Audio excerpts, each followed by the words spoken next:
and welcome to episode 45 of the Mutant Blitz Podcast. I'm your host, Josh Hennig. On this edition of the podcast, I'm going to bring you my interviews from over the weekend at the Vinny Youth Football Camp in Ocean City, interviews with Emmanuel Capers of the 4th and Inches Foundation, former Eagles wide receiver Freddie Mitchell, as well as Ocean City High School head football coach Kevin Smith. Part 2 of the podcast today, I'm going to give you my in-depth review of X-Men Dark Phoenix, my explanation for why all the critics are wrong about the movie, and what you need to know about the X-Men moving forward. So let's open up a cold one and get started on episode 45 of the Mutant Blitz Podcast. I got a good man with me here, Emmanuel Capers. Yep. He's helping run the camp today. Yes. How you doing, my friend? Man, I'm doing great. I can't complain. Couldn't ask for better weather. I couldn't ask for a better day. I couldn't ask for a better venue down here in Ocean City. We're just glad to be here this weekend to support the youth here in Ocean City with a free youth football camp sponsored by, or in partnership, I'd rather say, with USA Football and also with the Philadelphia Eagles. Man, I'm just excited about this day. The kids are coming out. It's about 400-something kids that's registered. The line is just out the gate right now.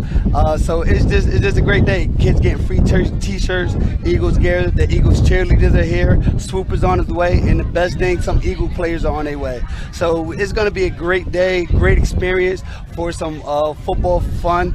Our goal is to trade screen time with green time. You know, we want to get kids playing, we want to get kids active, we want to get kids to learn the fundamentals about football, and taught by some of the college coaches, high school coaches in the area. So we got a lot of people that came in for this day to pour in for the youth of this city. And take a minute to touch on USA Football, because that's something that is countrywide. It's not just here in Ocean City. Yeah. So our partnership with USA Football, I've been doing camps for the last 12 years through my foundation. I work with different NFL players throughout the league. We run about 18 of these camps with USA Football. With USA Football, they want to get kids active, get kids a part of football, learn the different fundamentals about football, and they give grants to NFL players to help support their initiatives in their different hometown communities or communities of their choice, or the venue or their job market or the market where they're playing.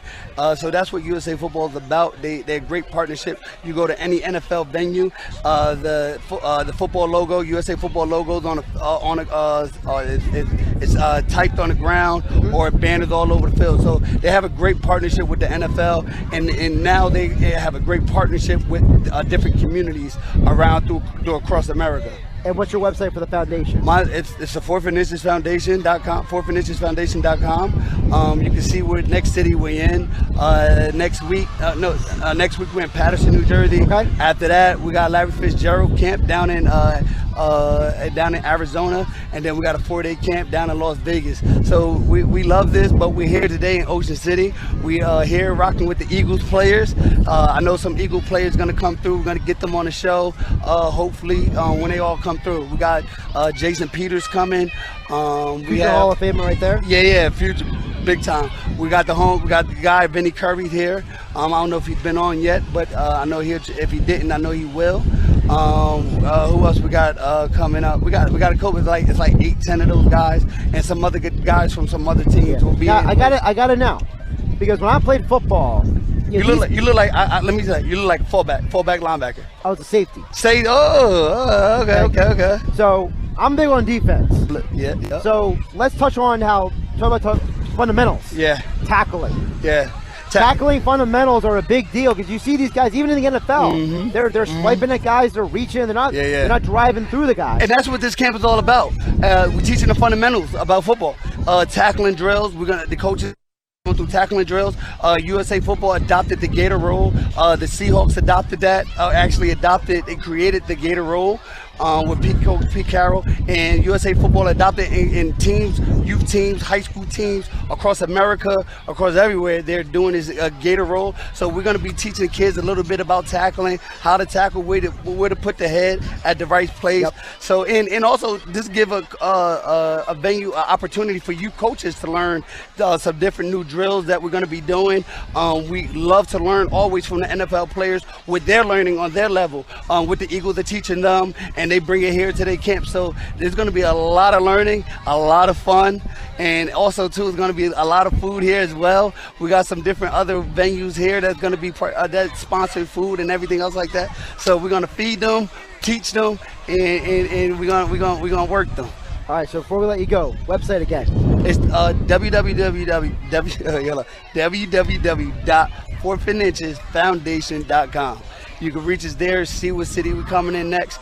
This is the 7th camp out of 16. So we're working. We're in every community. We hope to come to a community near you. I want to thank you for having me. We're about to get started here. You're going to hear me over the mic. We're going to get players here. I love the show, and keep up the good work. Manuel, thank you. Yes, sir. Appreciate you stopping by. It's Yep. Manuel Capers here at the Vinny Curry Football Camp here on 97.3 ESPN. Josh Hennig not in the Matt Black Kia studio today. No, we're here in Ocean City High School, the great football field, Vinny Curry's football camp, and I got a special guest joining me right here at the table, UCLA zone, Philadelphia Eagle, Freddie Mitchell. How you doing, man? Man, I'm blessed. I'm doing great. It's beautiful out here, isn't it?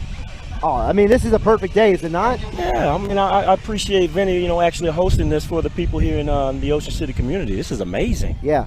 I was saying earlier, this looks like a college field, doesn't it? This is $1 million field. It's funny. When I was playing high school, I had to dodge the potholes more than I had to dodge the defensive players. When I played football, I played safety, so Right. that doesn't bother you too much.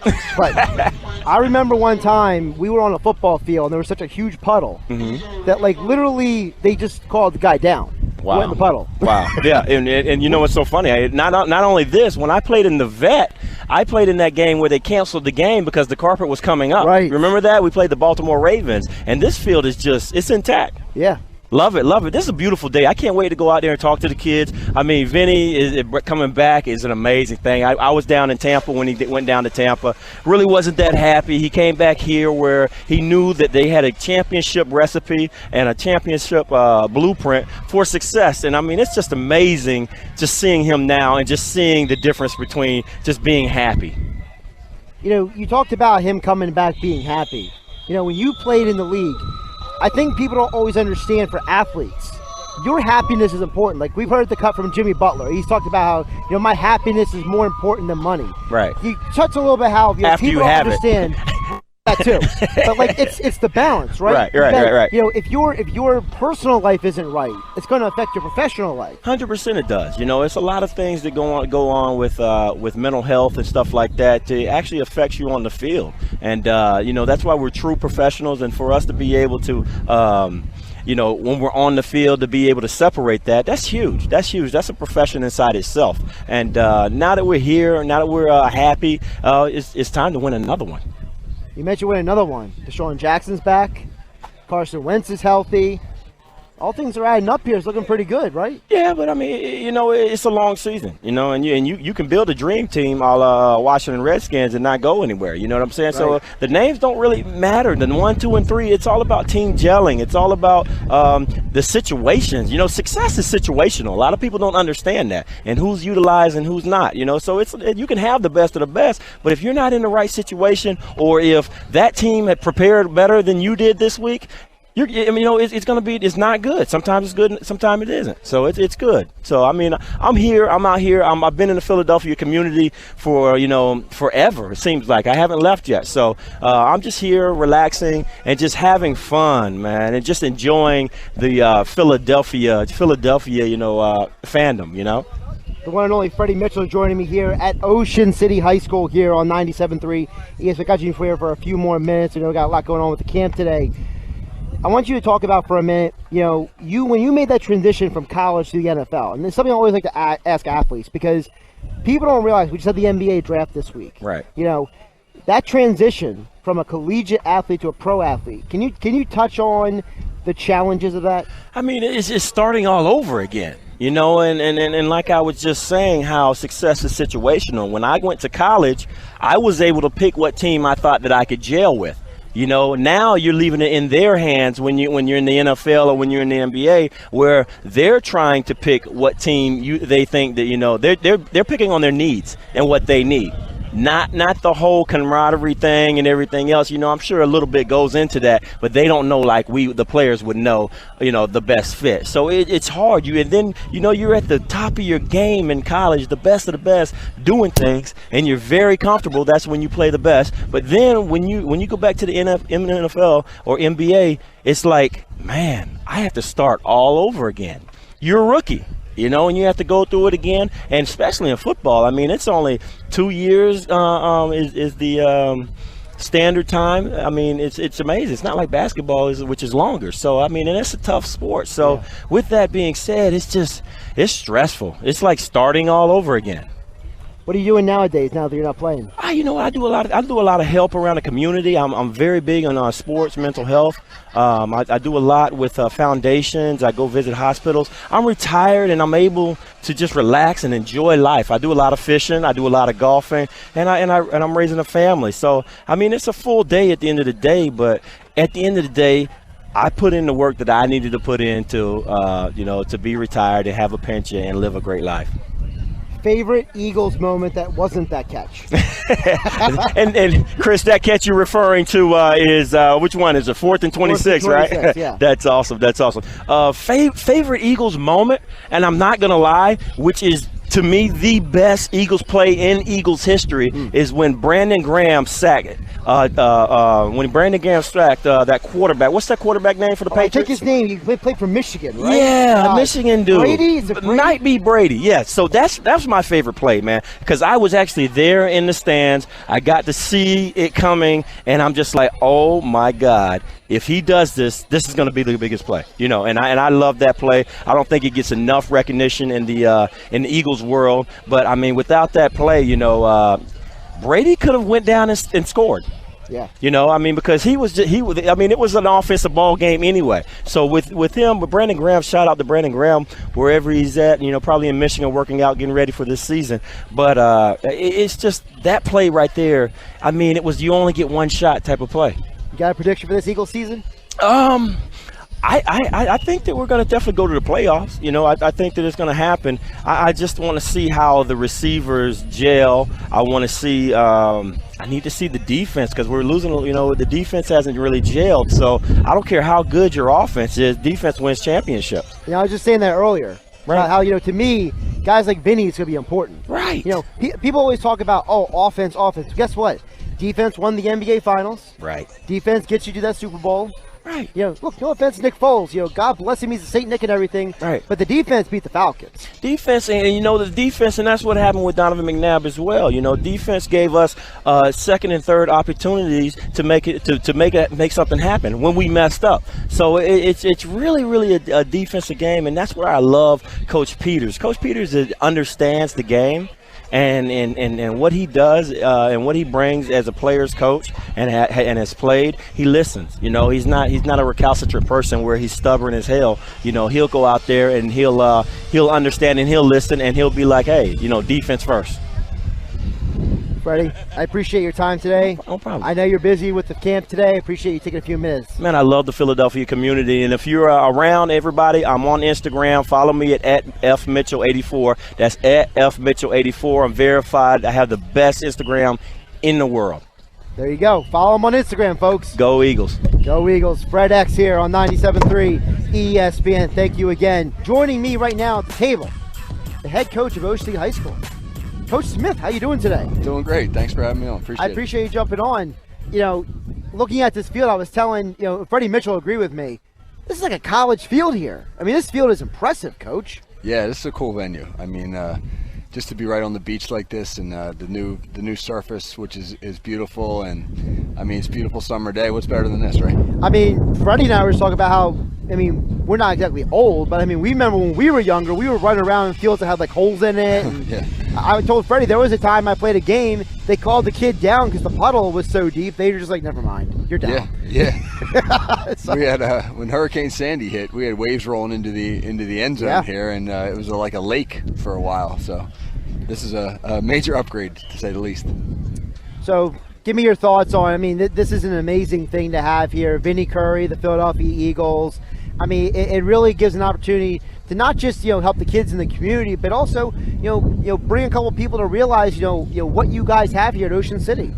Yeah, I mean, first of all, Vinny's been awesome. He's been down for probably 4 or 5 years now. He trains with John Porter, and John used to train our guys.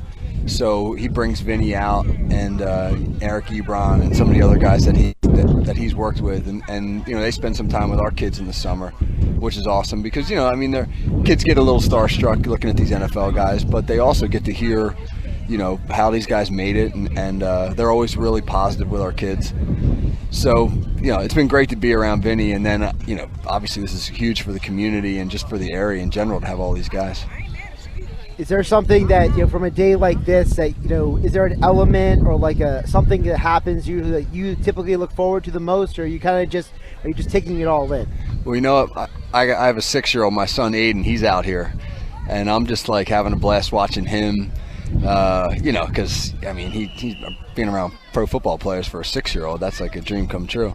But we got a bunch of our players working this too, so it's cool for them because they get to spend some time with these NFL guys, and they get to be in an instruction role. We just got done our mini camp, so they're taking some of the drills that we went through, and they're using them right now with these little guys. Well, that's a great transition because I know Tom Williams would be blowing up my phone if I didn't ask you about the football team. Right. How are things looking for the 2019 season? You've had a couple different quarterbacks starting the last couple of years. You've had some turnover with different kids graduating. How are things looking with some new faces this year? I mean, everybody's an optimist in June, and I'm no different.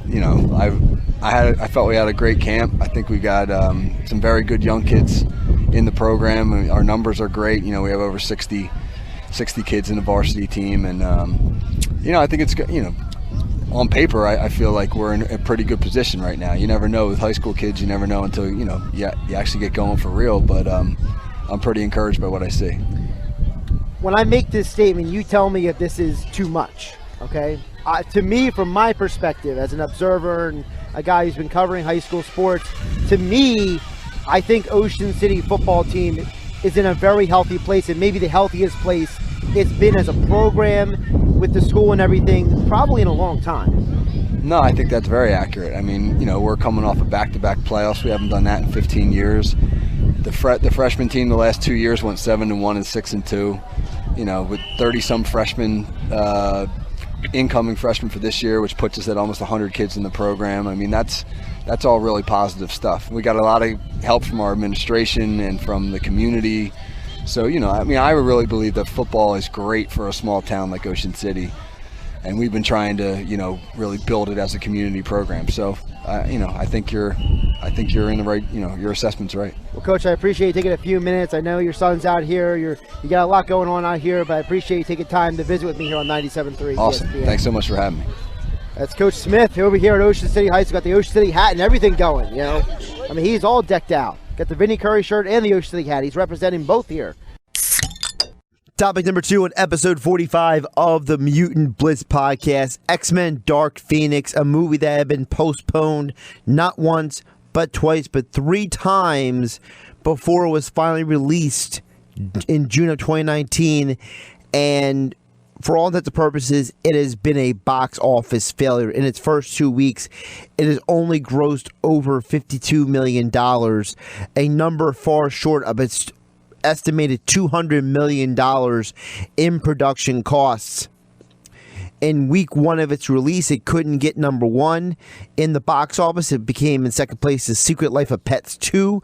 And then by week 2, it's dropped to number 5 at the box office behind Rocket Man, the Aladdin movie, which has been out for now 4 weeks, along with Secret Life of Pets 2 and the debut of Men in Black International. This review will have spoilers, although for some of you out there, you may not care about the spoilers and you may want to know exactly what's going on, because there are many of you out there who are either not going to watch the movie or are just going to wait until it is available on demand or at Redbox.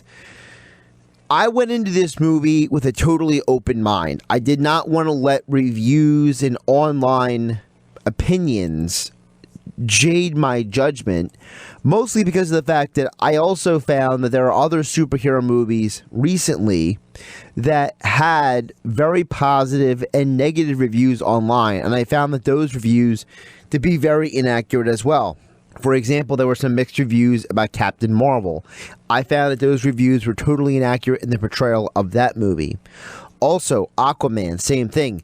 Some mixed reviews, I found those portrayals, good and bad, inaccurate about said film.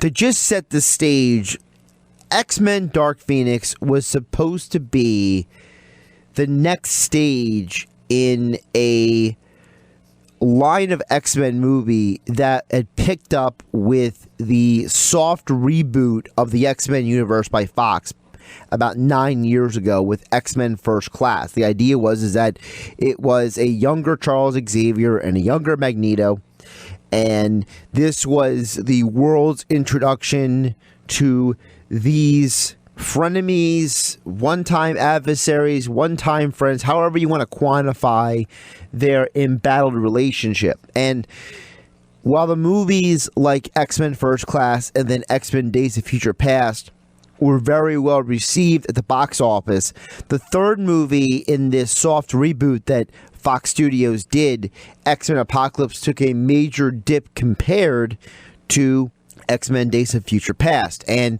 there were a lot of opinions about why that happened, when at the end of the day, Fox Studios ignored the biggest reason for the success of the X-Men franchise in the last decade. And it had nothing to do with the stories. It had nothing to do with the style of movie telling. After X-Men Last Stand, the only thing people cared about anymore was Hugh Jackman's portrayal of Wolverine, which is why movies such as The Wolverine and Logan did so well compared to both Dark Phoenix and X-Men Apocalypse. Now, that is one reason why this movie didn't do so well at the box office.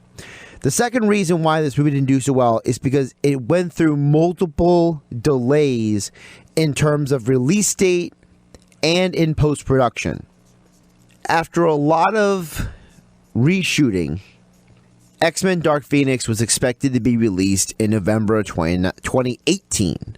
If the movie had been released at its original date after the first set of delays in November of 2018, I think the movie would have done a lot better at the box office. But according to reports, specifically from the Hollywood Reporter, Fox Studios were not far along enough in post-production for them to feel comfortable fast-tracking it to the theater. So they were then going to postpone it to February of 2019. The hope was that they were going to get this movie out before all of the Marvel and DC movies of 2019. So this would be in theaters a month ahead of Captain Marvel, 2.5 months ahead of Avengers, 2 months ahead of Shazam, and a few months ahead of Spider-Man. So they wouldn't get caught in the superhero marathon of movies during 2019. James Cameron, according to reports, insisted to Fox that they give him their February release date for his movie Alita Battle Angel, and that he wanted the Fox date because he thought it would be best for his target audience. So then again, Fox kicked back the date of the X-Men movie. Around the time of them kicking back, though, the date of the X-Men movie is when the sale of Fox Studios to Marvel was officially being completed. And about that time, Marvel got wind of what was going on with the Dark Phoenix movie. Remember, there had been a lot of secrecy about different characters in the movie, specifically about Jessica Chastain's character, who was later revealed to be the villain, the major villain of the movie, Vuk. According to reports, Marvel really did not like the fact that the X-Men were going to put the Skrulls in their movie, especially because of the fact that Marvel were using the Skrulls, and since the Skrulls are going to be these major villains in this X-Men movie compared to them being a misunderstood race who was on the verge of extinction because of the Kree-Skrull War in Captain Marvel, they had to reshoot the end of the movie. According to interviews by some of the actors, including Ty Sheridan, who plays the character of Scott Summers Cyclops, the original plan was for the X-Men to try to go to the UN to tell them about the Skrull invasion and that they would have to face off the Skrulls at the UN. They had to scrap the entire ending of the movie, and now the ending of the movie involves a scene where the X-Men are on a train captured because the government thinks that they're the bad guys, and then that ensues with a battle with the Dabari, who are the new alien race of villains in the movie. And at the end of the movie, the character of Jean Grey embraces the evolution to fully complete her transformation into the Phoenix as she takes the Dabari leader Vuk into space and vanquishes her altogether. So you have a situation where a movie was kicked back multiple times, and then when Disney became the official owners of Fox Studios, when they got wind of the movie, they told Fox that they had to change part of the movie because they didn't like what they were doing. Fox decided to grab, or whoever decided, I'm not 100% sure whose decision it was to include the Dabari, put them in there, and then X-Men Dark Phoenix was stuck in the middle of the superhero calendar, basically in a world where everyone knows now that Disney is the owners of Fox Studios, that this is officially the last X-Men movie, that there's going to be no sequel, there's going to be no extension of this movie franchise beyond this point, even though it was reported a year ago that Marvel had already decided that any Fox movies that involved Marvel characters beyond current production were not going to be produced or released.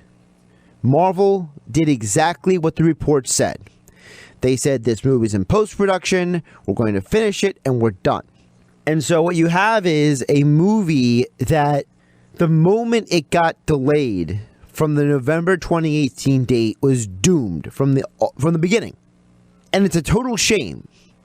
And it's a total insult to everyone's intelligence. Because if you go into this movie with an open mind, you will actually enjoy it. That's right. All the negative reviews out there are just a bunch of sour people who are mad that the movie didn't meet their expectations. Because if you went into this movie trying to compare it to a Marvel movie, then you've never watched a Fox movie of any of the superhero genres, whether it's X-Men, Fantastic Four, multiple reboots, or any of these films.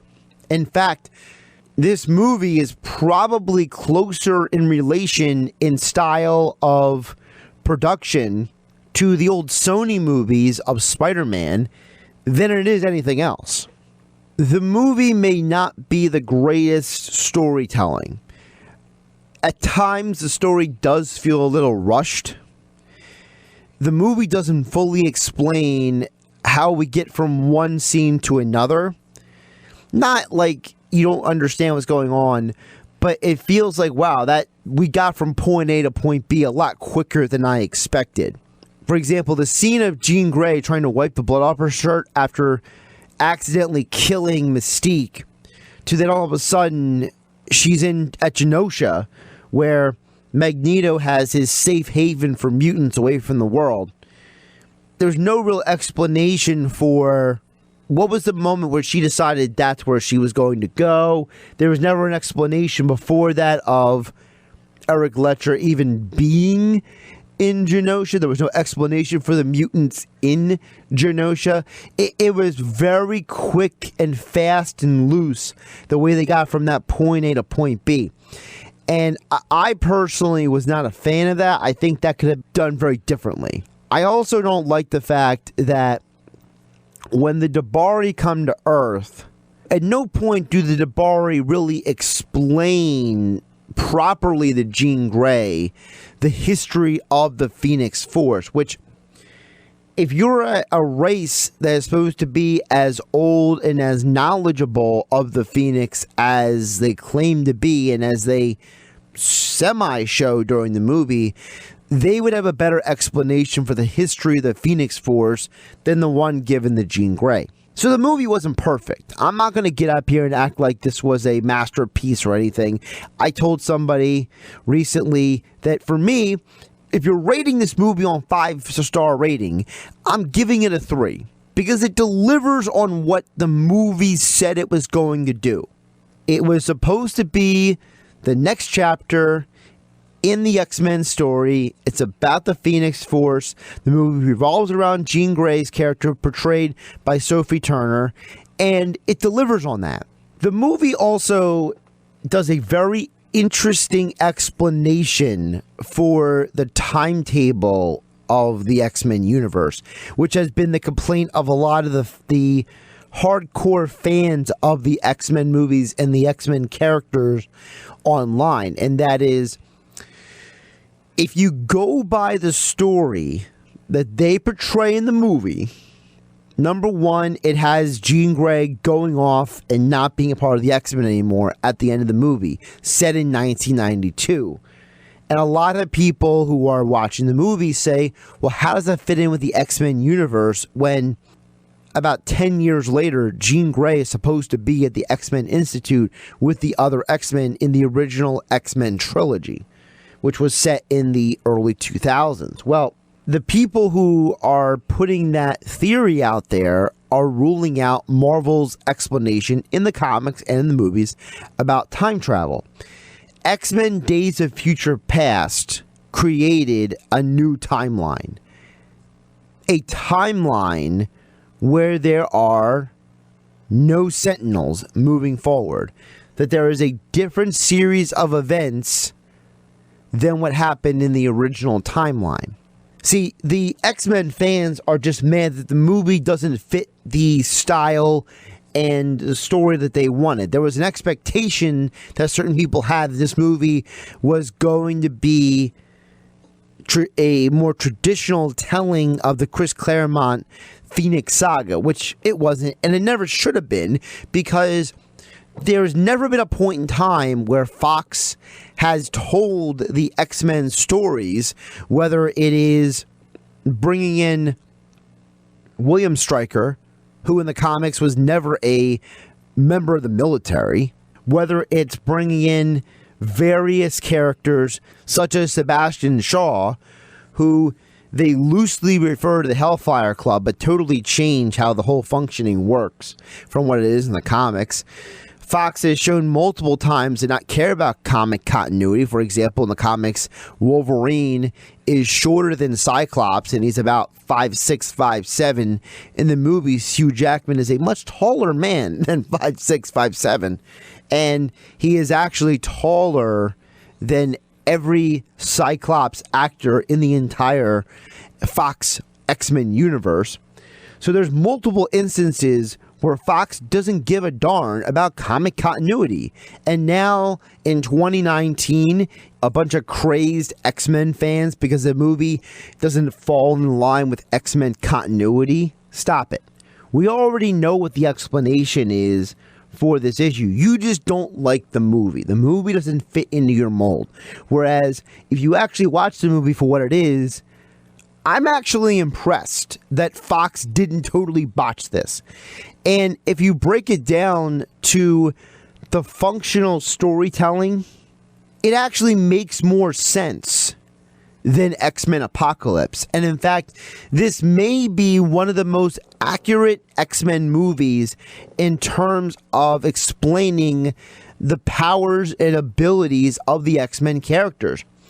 The portrayal of Professor Charles Xavier's powers and Magneto's powers and Jean Grey pre and post possession of the Phoenix, as well as Storm's powers, Cyclops, Quicksilver, Nightcrawler. All of these characters, the movie actually does an excellent job at showing you how powerful these characters are, the extent of their powers, the impact of their abilities, in a way that I don't think any other X-Men movie has done as adequate of a level, because many times the characters' powers were either increased or decreased compared to the villains they were dealing with. And for all the love put out there for people about the original X-Men movies, X1 and X2 are arguably the two most confusing movies when it comes to how powerful and not powerful some of the mutants are in the X-Men universe, because there are moments where it looks like Charles Xavier is super powerful, and other moments in different movies it looks like that his power is not as extensive as you thought it was.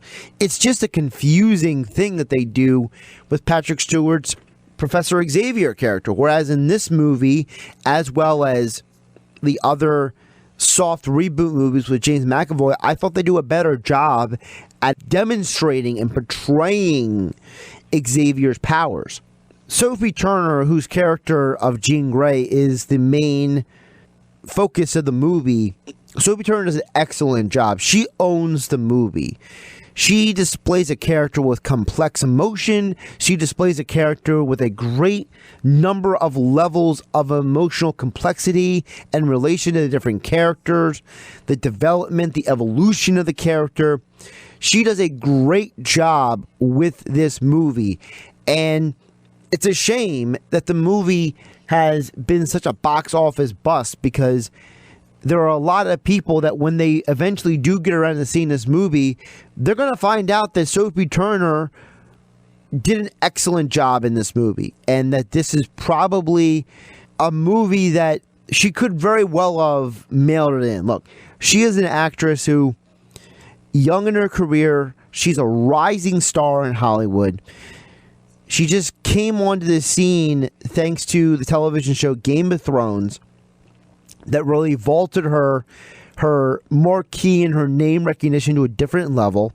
And in a movie like Dark Phoenix, her portrayal of this character was incredibly well done.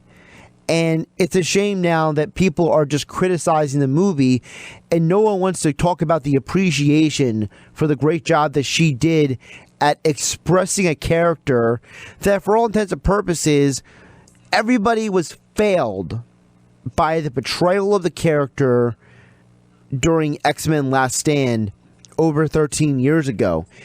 And that really wasn't the X-Men's fault as much back then, as much as the fact that the writing and the directing for that movie just totally fell apart and went totally sideways. I think that James McAvoy also showed a lot of depth of his character. He showed the ability to be a character who goes through an evolution of understanding his view of the world, other people's view of him, understanding that there's a difference between protecting people and not telling them the truth. He learns that he has to be more forward with people, and by the time he finds out, it's almost too late, and he almost loses everything. Magneto continues the traditional, he thinks he's doing the right thing. His idea of doing the right thing really isn't the right thing. He's an anti-hero, he's a villain, he's an anti-hero, he's a villain. It's this consistent evolution of the character. But as usual, Fassbender did a very good job with the character and the portrayal. I liked the turn of Beast in the movie, where at one point he's working with Magneto to kill Jean Grey, which I thought was a very fun hat tip to the comics.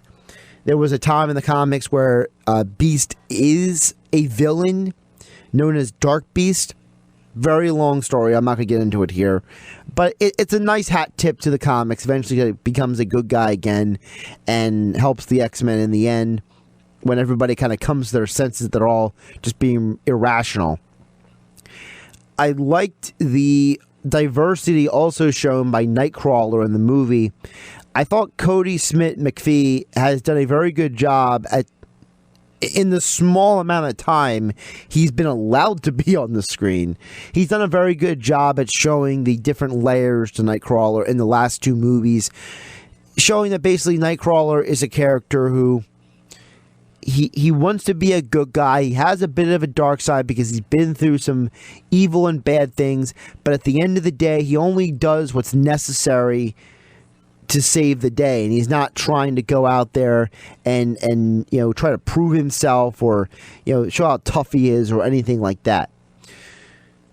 I did not mind them using the Dabari as the villain race. I thought that, like Marvel, you can't go out there and have the Skrulls be these supervillains when just showed them in a totally different light.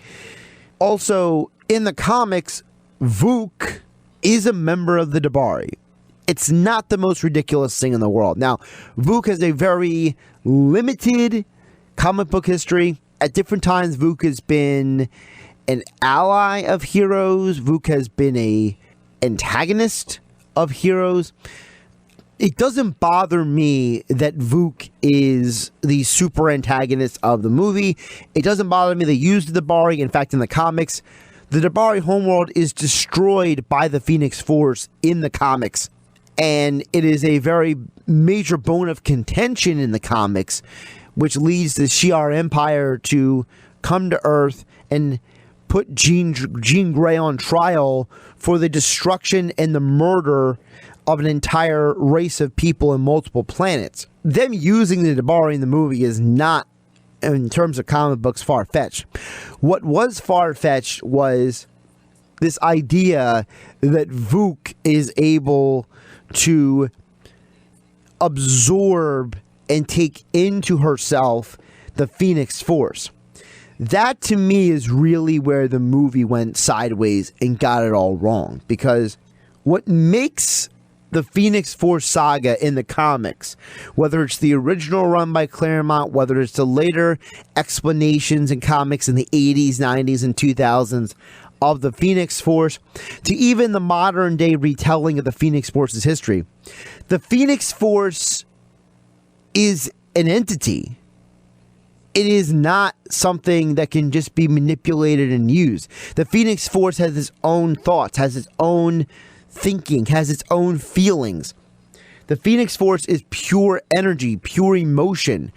Phoenix Force is a force that can, in the comics, create life or destroy life. In the comics, the Phoenix Force is one of the few cosmic entities that is not limited to its own universe. It is actually an omniversal entity that exists outside of all the multiverse. The way Marvel Comics explains it, because the Phoenix Force is a part of all of life and death in the universe, the Phoenix Force exists in all versions of all universes. So theoretically, just for the sake of this conversation we're having about the movie, the Phoenix Force can show up in the MCU. Sophie Turner as the Phoenix Force can be in the MCU. She could show up in the DC universe. She could show up in John Wick and kill everybody if she wanted to. That's who the Phoenix Force is. The Phoenix Force exists outside of all universal constraints. Now, by comparison, the Infinity Gauntlet, which we saw in Avengers Infinity War and Avengers Endgame be used, the Infinity Gauntlet and the Infinity Stones only have power in their universe. So, for example, if Thanos took the Infinity Gauntlet and went to the X-Men universe and tried to snap his fingers, nothing would happen. Because the Infinity Stones are a source of power control of different elements of the universe, but they only have that control in the universe of their origin. The Phoenix Force is something that is across all universes all time. So the Phoenix Force is not something that is confined by its universe, which is why it's one of the oldest cosmic forces in all of Marvel Comics. So this idea that Vuk can just take some of the Phoenix Force for herself whenever she wants is the biggest bogus thing in the movie. The Phoenix Force chooses its host dependent on the biology of the host, dependent on the emotional construction of its host, and it also chooses its host based on where they are in life. So, for example, typically the Phoenix Force only picks a host that is in between a certain age range. They're not going to pick someone too young or too old because either their emotional and physical development is not far enough along for them to handle the Phoenix Force properly, or they don't want somebody too old because that person is either beyond their prime physically, or they're not in an emotional and mental balance enough to handle the Phoenix Force embodying them. So for all we know, we don't know how old Vuk is. Vuk may not be the physical construction the Phoenix Force would want. Vuk, it would not be the physical age prime, if you believe the kind of story they were telling with the Dabari, that this is a long-lived race that's been around for a long time. So that part of the movie was totally messed up. I didn't like that. They basically make the Phoenix Force to be in the same sense as the Infinity Gauntlet, which is, well, whoever's holding it, that's good enough. Where actually the Phoenix Force is more like Mjolnir, Thor's hammer. The inscription on Mjolnir says, "Whosoever holds this hammer, if they be worthy, shall possess the power of Thor." If they be worthy. Well, the Phoenix Force is very similar. The Phoenix Force is this person worthy enough to wield the Phoenix Force? That part of the movie I thought was very poorly done, and it really cheapens the Phoenix Force altogether. But if you're someone who doesn't know Marvel Comics and you watch this movie as a standalone film, you're not going to be lost, okay? This movie doesn't need you to know everything about the X-Men to watch the movie. The movie doesn't need you to be an expert on Marvel Comics to understand everything. I think for all intents and purposes, Simon Kinberg did a good job with the movie. Like I said, there are points in the movie where they get a little fast with the storytelling.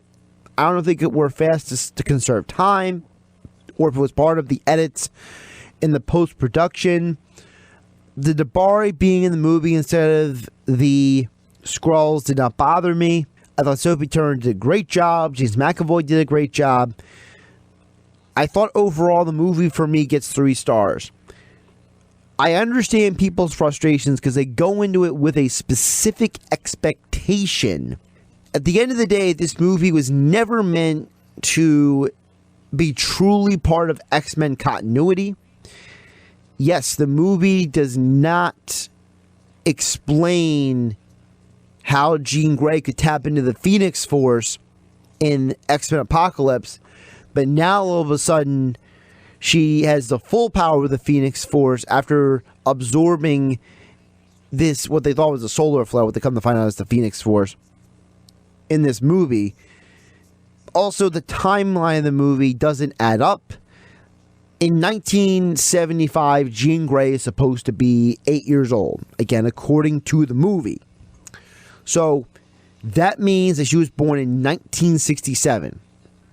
So, according to this movie's timeline of the series of events, Jean Grey is supposed to be, in the movie, 25 years old. Which would make the assumption that the majority of the main characters in the movie, Scott Summers, Aurora, who is Storm, this group, along with Nightcrawler, are all in their mid to early 20s. Well, this was my other problem with the movie, and this is, I think, a better complaint for people than the other complaints I've seen online. If Jean Grey is supposed to be about 25 years old in this movie, 24, 25, depending on when her birthday is, but she's being played by an actress who at the time of the filming of this movie is 21 years old, And all of the actors and actresses, Sophie Turner, who plays Jean Grey, Ty Sheridan, who plays Scott Summers, Alexander Shipp, who plays Aurora Monroe, Kurt Wagner, who is played by Cody Smith-McPhee. None of them look like they're in their mid-20s. They all still look very young. Okay? Like I said, Sophie Turner, at the time of the filming of this movie, her and Ty Sheridan are both in their early 20s, and they're playing characters who are older. And traditionally in Hollywood, you have actors and actresses who are a little older play characters who are a little younger. So, for example, if you go back to the television show Smallville, all of those characters were not high school age actors and actresses. They were all either around 20 or in their early 20s while playing younger characters. Traditionally, that is the casting. So it's like Fox skipped a step there. And this gets back to what was said by Matthew Vaughn, the original director and the originator of this reboot of the X-Men universe.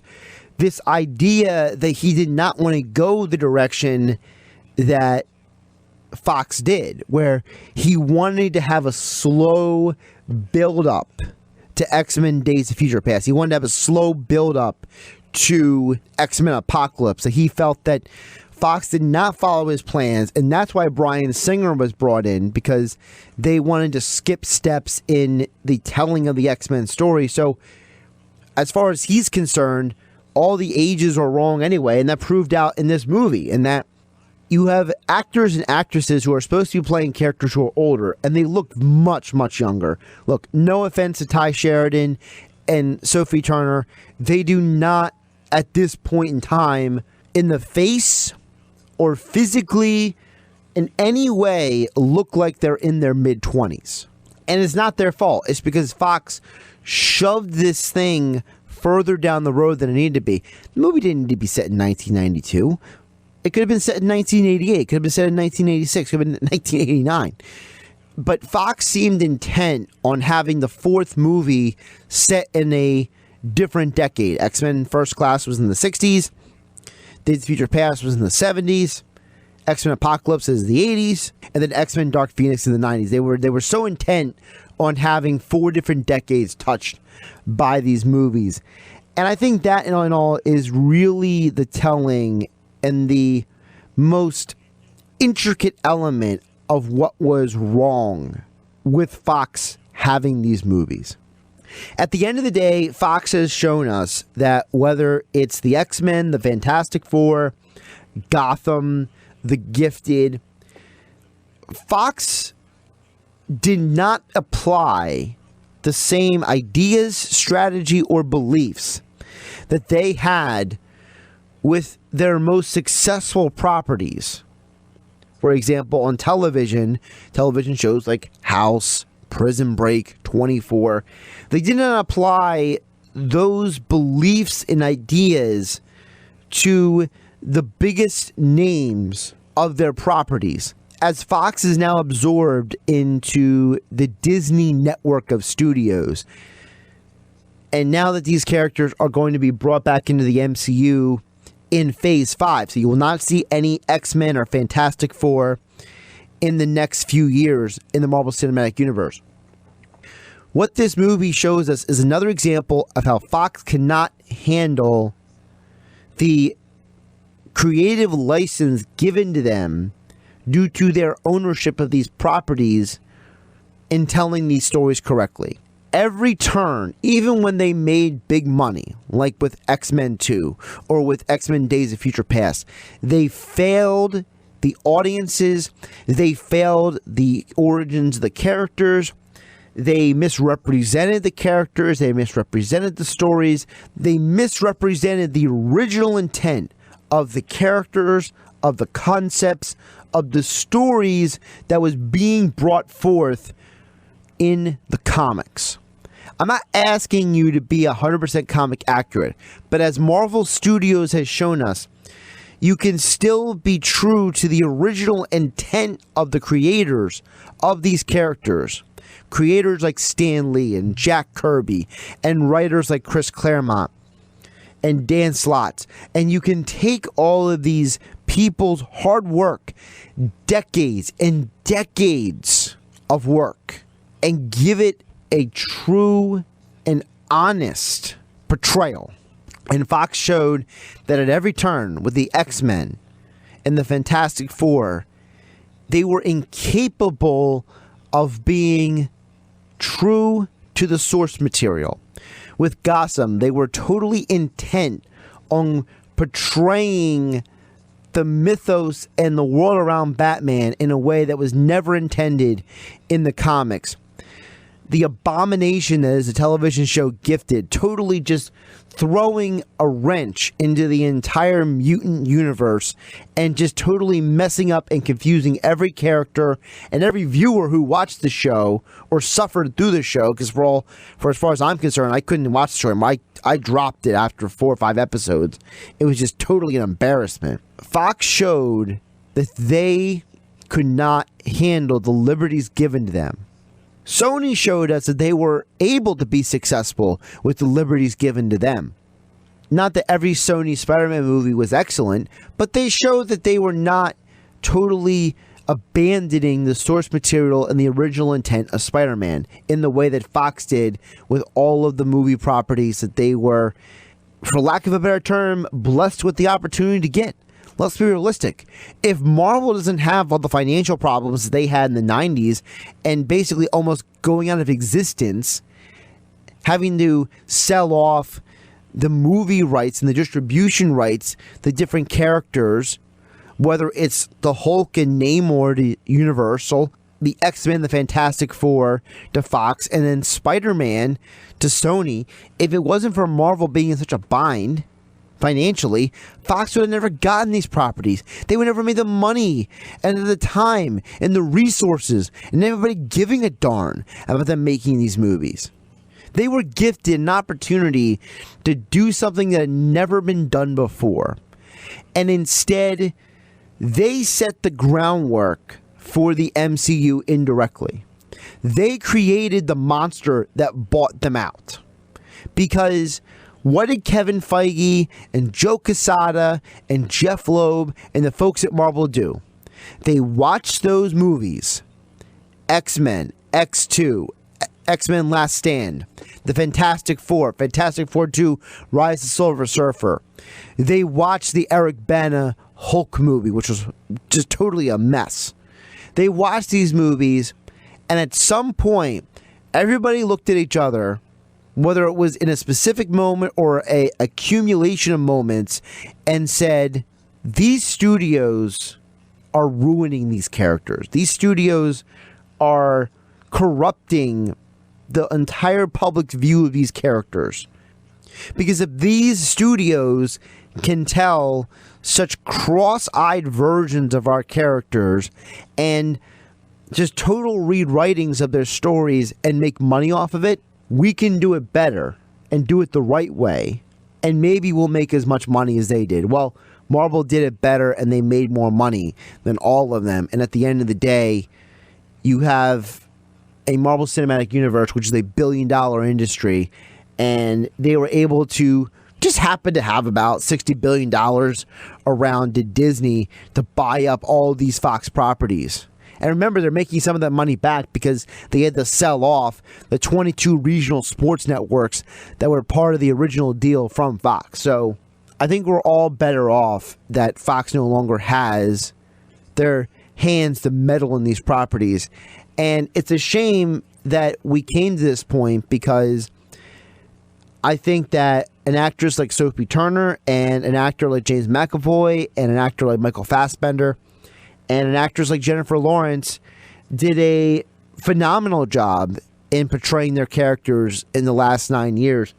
But because it was under the Fox umbrella instead of the Marvel responsible leadership, their portrayals will always be under the black cloud of being treated like they're the stepchild instead of given the respect that they deserve. And I think that if you are a real fan of comics and if you are able to be honest with yourself and not go in with a bias, then I think you will enjoy X-Men Dark Phoenix and you can appreciate it for what it is. It's different.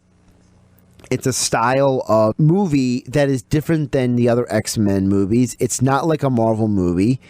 In some ways, it's similar to what Sony did with Spider-Man in having a very centerpiece of a movie and an entire universe evolving around that centerpiece. And in this case, the centerpiece was Sophie Turner's Jean Grey. And I appreciate what Kingsburg was trying to do, which is, how can I tell a story of a complicated character and do it in a way that uncomplicates it as much as possible? And I think he does a very good job with that. Yeah, there are loopholes in the movie. Yeah, there are moments and points in the movie that they could have done a much better job with those elements. But I think overall, the movie itself is good. And it's a shame, like I said, that the work of these actors and actresses will be kicked to the wayside because of the dark cloud that Fox put over them because of their irresponsibility. Thanks for listening to this edition of the Mutant Blitz Podcast. If you have any thoughts on the topics we covered on today's episode, you can drop them in the comments section below. If you enjoyed this podcast, hit that like button and subscribe so you catch each episode of the podcast where I give you my perspective on the worlds of sports and comic book movies and television shows. I'm Josh Hennig, and I'll catch you next time on the Mutant Blitz Podcast.